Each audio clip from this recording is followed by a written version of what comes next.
नमस्कार, मी सिद्धेश दिलीप शिगवण. बित्तम बातमीमध्ये तुम्हाला सर्वांचं स्वागत करतोय. बातमीपत्राला सुरुवात करण्याआधी एक नजर टाकूया बातमीपत्रातील काही महत्त्वाच्या हेडलाईन्स.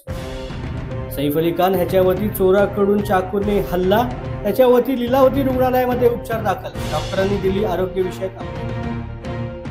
सैफ अली खानचा विषय हा हिंदू मुस्लिमचा विषय नाही. सैफ अली खान यांच्यावरती झालेला हल्ला हा चोरीच्या उद्देशाने गृहराज्यमंत्री योगेश कदम यांची प्रतिक्रिया.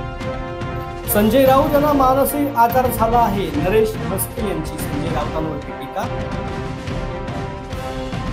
आणि लोकांच्या गरजा ओळखून उद्योग व्यवसाय करा, माजी केंद्रीय मंत्री खासदार नारायण राणे यांचा मराठी माणसाला संदेश. आता पाहूया सविस्तर वृत्त. आजच्या दिवसातील अत्यंत महत्त्वाची आणि सर्वात मोठी बातमी ती म्हणजे अभिनेता सैफ अली खान याच्या राहत्या घरी त्याच्यावरती एका चोराने चाकूने हल्ला केलाय.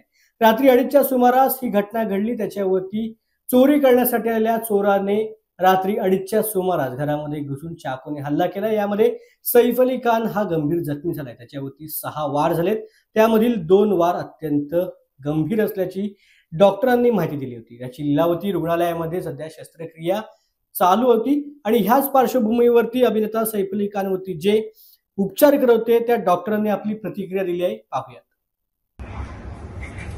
नमस्कार, मैं doctor Neeraj Uttamani, chief operating officer Lilavati hospital. Mister Prashant Mehta, our permanent trustee Lilavati hospital. Doctor Nitin Dange, our neurosurgeon. Our cardiologist doctor Shrinivas Purva. We wish to inform you that fortunately Mr. Saif Ali Khan's surgery has been done very well.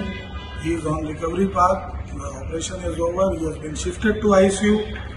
Maybe in a day or two, he will be shifted in the wards, and after that, he can be taken care. Fortunately, the injuries were deeper, but our doctors and our medical team has managed to do it very well. Dr. Dange will tell you about the neurosurgery taken. So I am Dr. Nitin Dange. Mr. Saif Ali Khan was admitted today morning around 3 a.m. with alleged history of assault by some unknown person at his residence.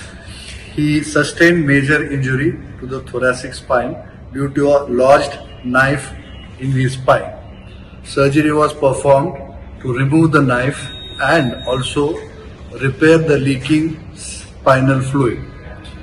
There were 2 other deep wounds on his left hand and right side of the neck, which were repaired by the plastic surgery team, Dr. Leena Jain and her team. Mr. Saif Ali Khan also was monitored during the surgery by Dr. Srinivas Kudwa, our cardiologist, and also my team and assistants who helped me to do this surgery. He is completely stable now. He is in a recovery mode and he is completely out of danger. बॉलिवूडचा अभिनेता सैफ अली खान याच्यावरती रात्री 2:30च्या सुमारास चोराने हल्ला केला. यामध्ये सैफ अली खान हा गंभीर जखमी झाला. त्याच्यावरती आज लीलावती रुग्णालयामध्ये उपचार सुरू झाले. त्यानंतर त्याच्या राहत्या घराची क्राईम ब्रँचच्या वतीने देखील तपासणी करण्यात आली आणि ह्या संपूर्ण गोष्टी संदर्भामध्ये आता दीक्षित गेडाम, डीसीपी परिमंडळ 9 यांनी अधिक प्रतिक्रिया दिलेली आहे, पाहूया.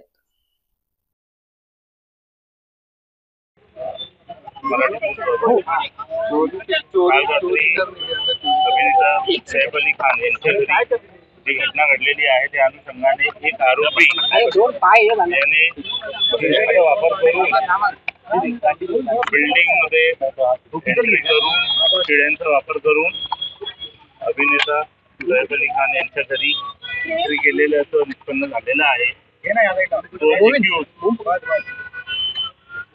ते डिटेल्स आम्हाला प्राप्त झालेले आहेत. त्या आरोपीला अटक करण्यासाठी लहाट सेक्शनची टीम विविध ठिकाणी काम करत आहे. लवकरच आरोपीला अटक करण्यात येईल आणि पुढचे डिटेल्स घेण्यात येईल. सैफ अली खान वरती झालेला हल्ला हिंदू मुस्लिम करण्याचा मुद्दा नाहीये, तर तो चोरीच्या दृष्टीने झालेला हल्ला आहे, असं मत योगेश कदम यांनी व्यक्त केले. पत्रकारांनी हिंदू मुस्लिम ह्या गोष्टीबद्दल विचारलेल्या प्रश्नाला योगेश कदम यांनी हे उत्तर दिल्याचं पाहायला मिळालं.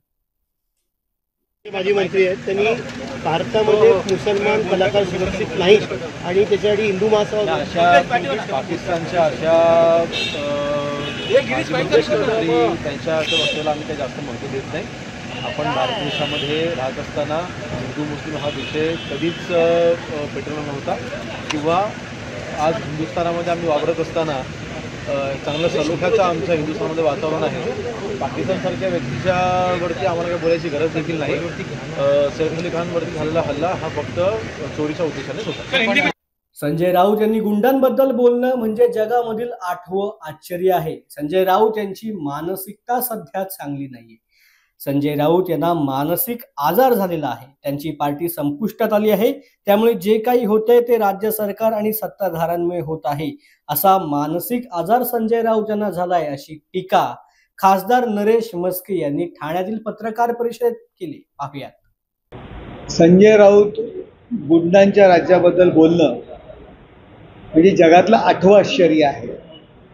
यांनी पूर्ण आपलं आयुष्य गुंडा लोकांच्या मांडवली करण्यामध्ये आयुष्य घालवलं.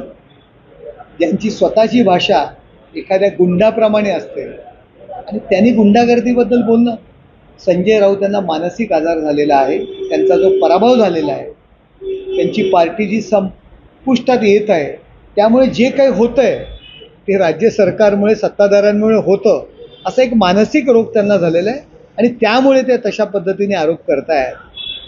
संजय राऊत रोज नवीन नवीन पिक्चरच्या या ठिकाणी शूटिंग सुरू आहेत. नवीन नवीन पिक्चर या ठिकाणी येत आहेत. बॉलिवूडवाले मुंबई आणि महाराष्ट्र याला प्रथम प्राधान्य देत आहेत. ही इंडस्ट्री जर बॉलिवूड धोक्यात असतं तर या ठिकाणी लोकांनी प्राधान्य दिलंच नसतं, चित्रपटसृष्टीतल्या लोकांनी. पण केवळ मानसिक जो आजार आहे संजय राऊतांचा, त्यामुळे ते अशा पद्धतीचा आरोप करतात. उद्या त्यांना काही झालं, मुंगी चावली, तरी ते राज्य सरकारवरतीच आरोप करणार आहेत. ठाण्यामध्ये कोकण ग्रामविकास मंडळ यांच्या माध्यमातून मालवणी महोत्सवाचं आयोजन गेल्या काही दिवसांपासून सुरू असल्याचं पाहायला मिळतं. अनेक मराठी माणसांनी, खास करून कोळीवाड्यामधील माणसांनी या ठिकाणी कोकणी पदार्थांचे स्टॉल देखील लावल्याचं आपल्याला पाहायला मिळतंय. आणि ह्याच मालवणी महोत्सवाला भेट देण्यासाठी माजी केंद्रीय मंत्री नारायण राणे यांनी उपस्थिती दर्शवली होती. यावेळेला सर्वांना संबोधित करत असताना लोकांच्या गरजा ओळखून उद्योग व्यवसाय करा असा सल्ला खासदार नारायण राणे यांनी मराठी माणसाला दिलाय. कसं बघता म्हणण्यापेक्षा मला हे पाहून बरं वाटतं. मराठी माणूस काहीतरी व्यवसाय करायला लागलाय आणि ही संख्या वाढत आहे.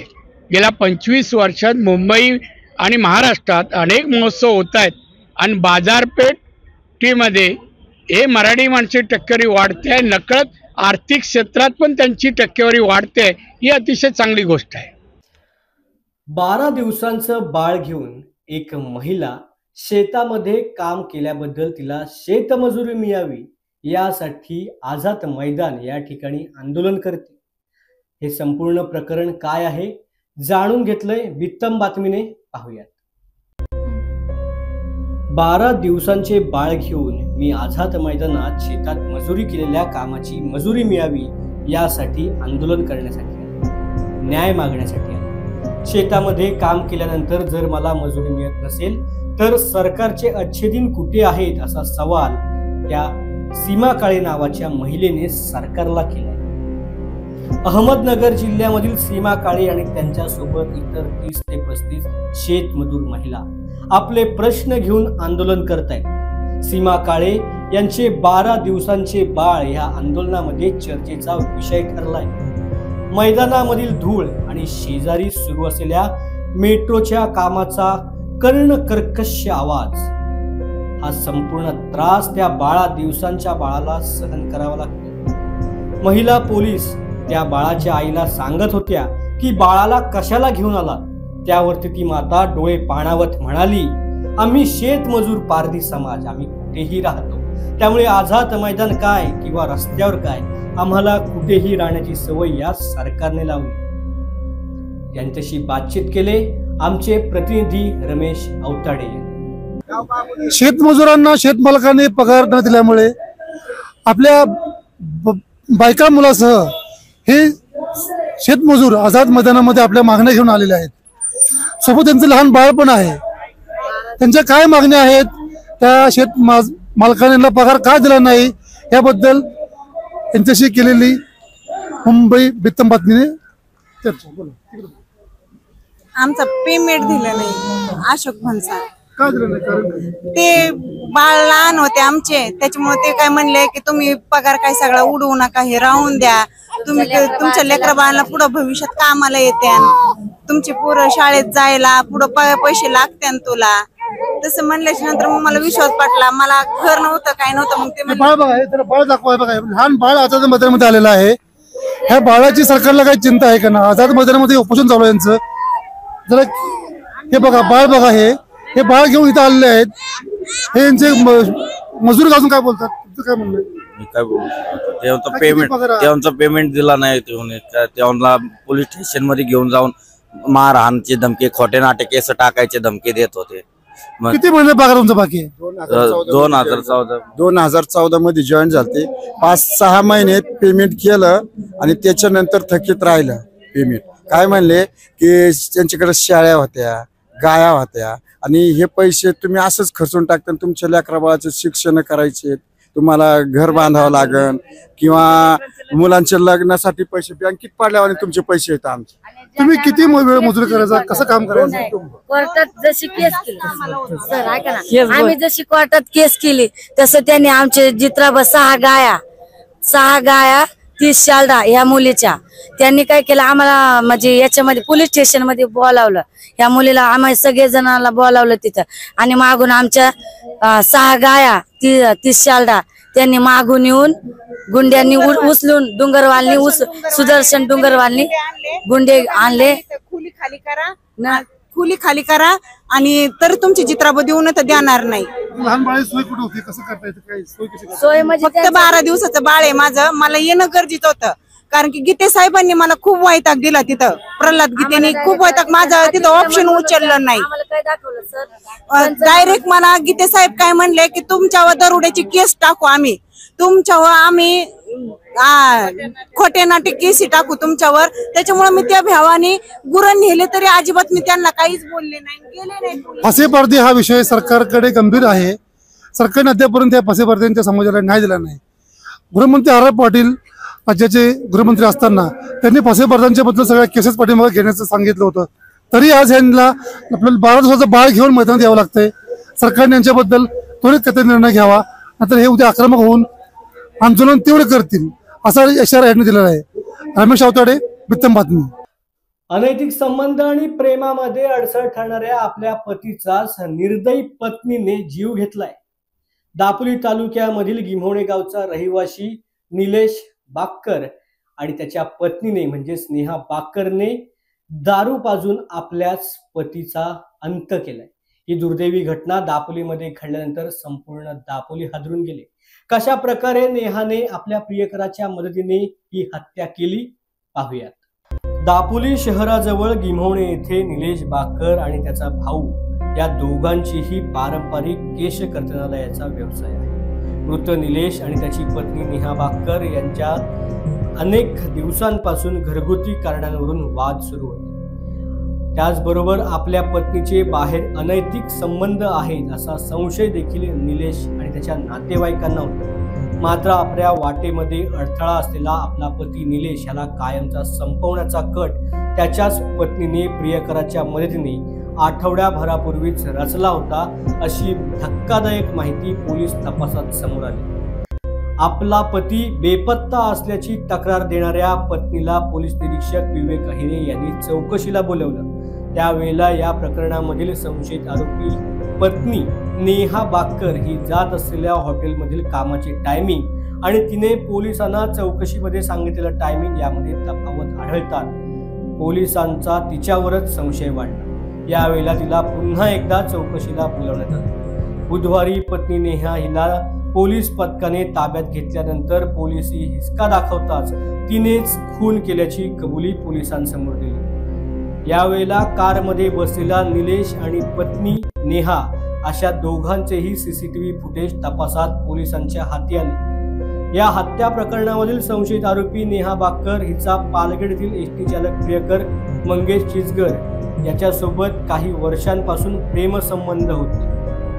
मंगेश, नेहा आणि निलेश यांचे 10 ते 12 वर्षांपासून घरगुती मैत्री संबंध देखील होते. त्यामुळे मंगेश सोबत कारमधून जाताना निलेशला कोणताही संशय आला नाही आणि याच गोष्टीचा फायदा घेऊन हा कट रचण्यात आल्याची माहिती पोलीस तपासामध्ये नेहाने दिली। 2 दिवसांपूर्वी सायंकाळी हरणे येथे नेहा आणि मंगेश या दोघांनी निलेशला पार्टीचं कारण देत गाडीमध्ये बसवून नेले। निलेश आणि नेहा या दोघांनी त्यावेळेला ड्रिंक केलं। हरणे बायपास येथे गेल्यावरती अत्यंत निर्दयीपणे निलेशचा तो बेसावध असताना नेहा आणि मंगेशने गळा आवळून खून केला। त्यानंतर पुरावा नष्ट करण्यासाठी मंगेशने पालघर येथे रस्त्याच्या बाजूला असलेल्या एका विहिरीत निलेश याचा मृतदेह कमरेला लोखंडी जड वस्तू बांधून टाकून दिला। ही कबुली नेहा बाकर हिने पोलिसांना दिली। त्यानंतर तात्काळ पोलीस पथकाने पालघर येथील विहिरीमध्ये गळ टाकून निलेश याचा मृतदेह देखील बाहेर काढला। यावेळेला नेहाचा प्रियकर मंगेश हा फरार झाला होता। त्याचा शोध दापोली पोलिसांनी काही तासात लावला।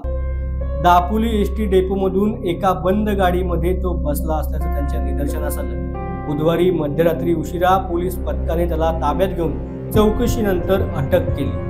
दापोली पोलिसांनी दोघांनाही सध्या अटक केली असून हत्या करणे, हत्येचा कट रचणे, पुरावा नष्ट करून गुन्हा करणे अशा स्वरूपाचे गुन्हे त्यांच्यावरती आता दाखल करण्यात आले। जिल्हा पोलीस अधीक्षक धनंजय कुलकर्णी, अप्पर जिल्हा पोलीस अधीक्षक जयश्री गायकवाड यांच्या मार्गदर्शनाखाली दापोलीचे पोलीस निरीक्षक विवेक अहिरे, सहाय्यक निरीक्षक प्रवीण देशमुख, दापोली उपनिरीक्षक राजकुमार यादव तसेच महिला पोलीस उपनिरीक्षक रुपाली ढोले या पोलीस पथकाने या सगळ्या प्रकरणाचा अवघा काही तासांमध्ये छडा लावला।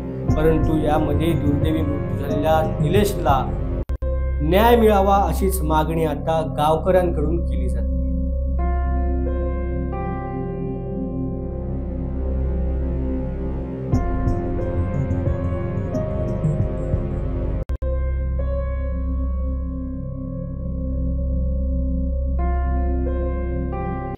वेळ झाले बातमीपत्रात आता इथेच थांबायची। पुन्हा भेटू नवीन बातमीपत्रात। धन्यवाद।